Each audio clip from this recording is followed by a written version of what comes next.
अब मैं दूसरे वक्ता के रूप में आचार्य अजय जी को आमंत्रित करना चाहूँगा। आप मंच में आकर स्थान ग्रहण करें। जैसे हमें बताया गया, आचार्य जी बहुत सरल स्वभाव के ध्वनि हैं। आप अहमदाबाद गुजरात से पधारे हैं।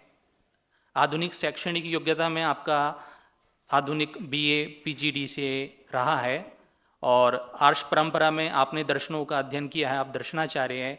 आप बड़े बड़े योग शिविरों का आयोजन करते हैं और आप प्रसिद्ध उपदेशक हैं। हमारा सौभाग्य है कि एक वक्ता के रूप में आचार्य जी का सानिध्य हमें मिलेगा। मैं आचार्य जी से निवेदन करूंगा, समादरणीय आचार्य जी। अच्छा, आप बैठ जाते हैं।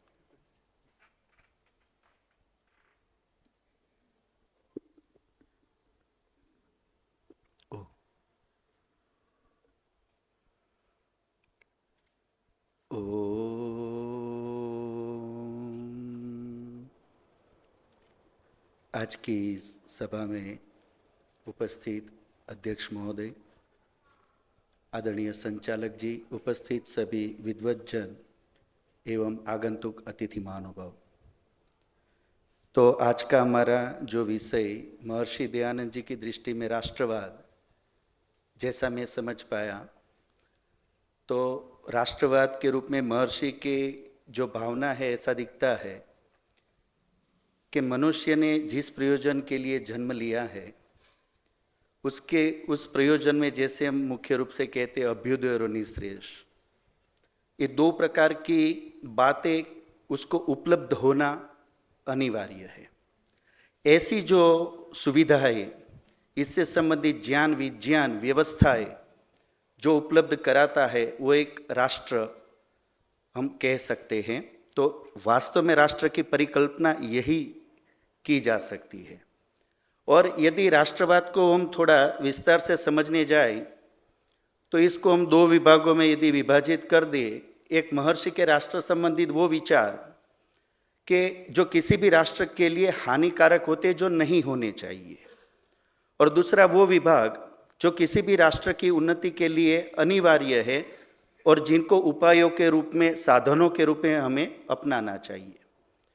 तो एक राष्ट्रवाद के रूप में महर्षि अपने समय दरमियान जो भी अनुभव कर पाए, देख पाए, तो ऐसा दिखता है कि महर्षि ने ऐसा देखा है कि भाई जब भी किसी भी व्यक्ति के पास उसकी योग्यता से अधिक साधन सुविधाएं जब यदि बढ़ जाते हैं तो उसमें जो भी दोष आते हैं, या मान लो योग्य व्यक्ति है पर अपेक्षा आवश्यकता से अधिक साधन है, उस दरमियान जो हमें आलस्य, प्रमाद, विषय भोग, इस रूप में जो भी दोष आ जाते हैं, जो हम कंफर्ट जोन के कारण कह सकते हैं, तो वो भी किसी भी राष्ट्र के पतन का मूल कारण बनते हैं।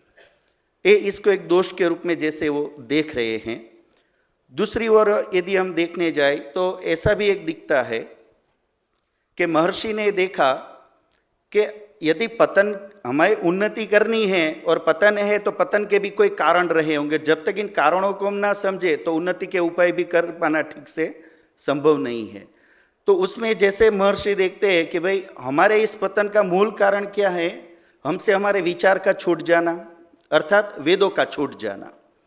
क्योंकि इससे पृथक होने पर जो समाज के अंदर अंधश्रद्धा, पाखंड, कुरीतियाँ, जातिवाद, प्रांतवाद, भाषावाद इत्यादि ये सारे दोष जो है, ये जो वेदों का हमसे छूट जाना है, जिसके कारण ये सारे दोष हमारे अंदर आए हैं, ये हमारे राष्ट्र के लिए, जिसने इस एक अनेकता में हमें बांट दिया और इसके परिणाम स्वरूप जो राष्ट्र का पतन होता है, ये राष्ट्र के लिए हानिकारक होता है।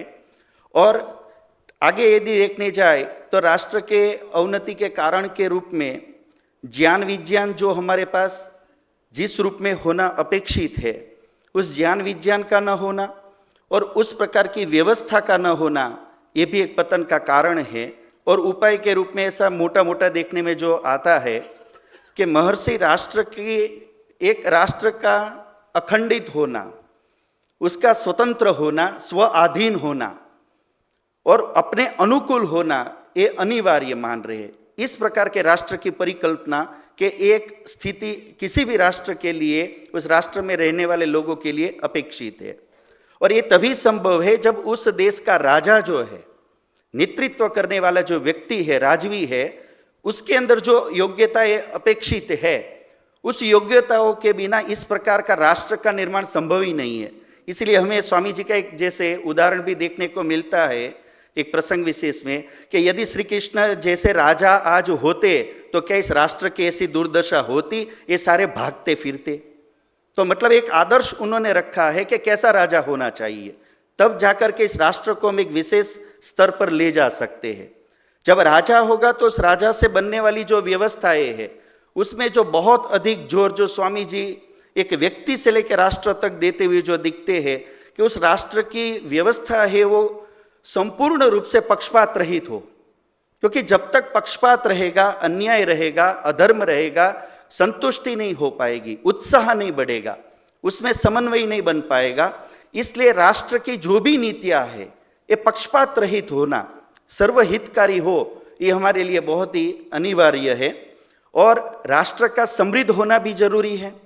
तो समृद्ध होने के लिए भी कुछ उपाय जैसे बताते हैं, उन्होंने गाय को भी इसके लिए एक समृद्धि का कारण माना है, क्योंकि जब तक हमारे राष्ट्र के अंदर गौ का यहाँ पे प्रचलन रहा, उससे संबंधित जो भी प्रोडक्ट है, मतलब ये सारी चीजें जब तक व्यवहार में थी, हम यहाँ पे धन धान्य से समृद्ध थे। तो ये भी एक उपाय माना है। इस राष्ट्र के अंदर रहने वाले जो लोग हैं वो कुशल होने चाहिए, उनकी जो स्किल है वो एकदम इस प्रकार की हो कि वो हर प्रकार के कार्य को उत्तम तरीके से कर सके। और देश विदेश से व्यापार वाणिज्य भी हमें अवश्य करना चाहिए, यानी टेक्नोलॉजी के भी विरोधी नहीं दिखते हैं, व्यापार वाणिज्य के भी विरोधी नहीं दिखते हैं। व्यक्तिगत रूप में भी कैसी स्किल होनी चाहिए, इस बात पे भी महर्षि हम कई जगह पे हमें प्रेरणा देते दिखते हैं। और कुछ छोटी छोटी बातें दो तीन जो ध्यान में आ रही है राष्ट्र संबंधित, महर्षि ऐसा मानते हैं कि इस राष्ट्र में रहने वाला जो भी मनुष्य, जो भी व्यक्ति है, उसका एक कर्तव्य है, उसे अपने कर्तव्य का स्वबोध होना चाहिए। यदि मुझे इस राष्ट्र में रहते हुए मेरे कर्तव्य का स्वबोध ही नहीं है कि मेरा इस राष्ट्र के प्रति क्या कर्तव्य है, वो राष्ट्र उन्नति में भागीदार नहीं बन सकता। तो हमें अपने कर्तव्य का बोध हो।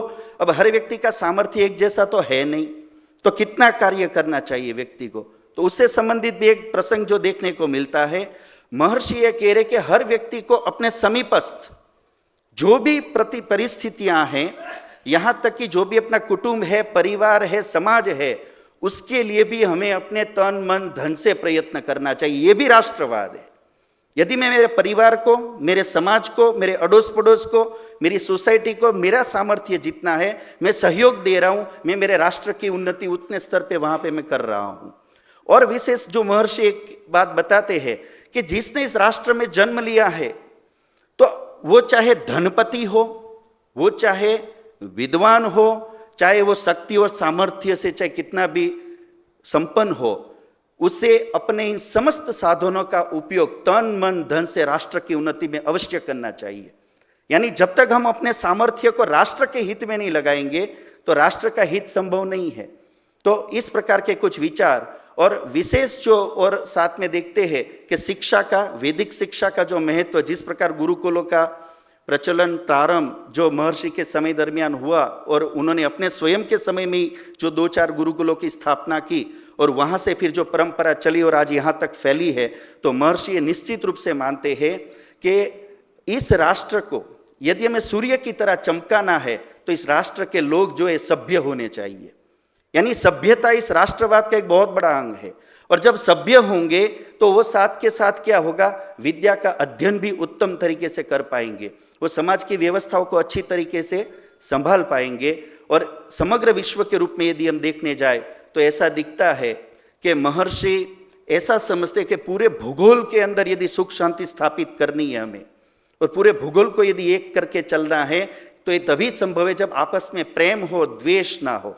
और ये प्रेम और द्वेष तभी नहीं होगा भूगोल के अंदर जब क्या होगा, जो भी विचारधारा मानव समाज के लिए किसी भी कोने का है वो हानिकारक है, उसका खंडन होना चाहिए, उन प्रवृत्तियों को रोकना चाहिए, उसका हमें त्याग करना चाहिए, उसकी उपेक्षा करनी चाहिए। ये प्रवृत्ति जब हम करेंगे और साथ के साथ जो सत्य है, जो सबके हित में है, ऐसे सत्य को जब हम सामने रखकर नीतियां बनाएंगे तो उससे क्या होगा, समाज के अंदर, भूगोल के अंदर भी हम एक सुख और शांति को स्थापित कर सकते हैं। तो इस प्रकार के कुछ विचार महर्षि के हमें समझ में आते हैं। इति ओम।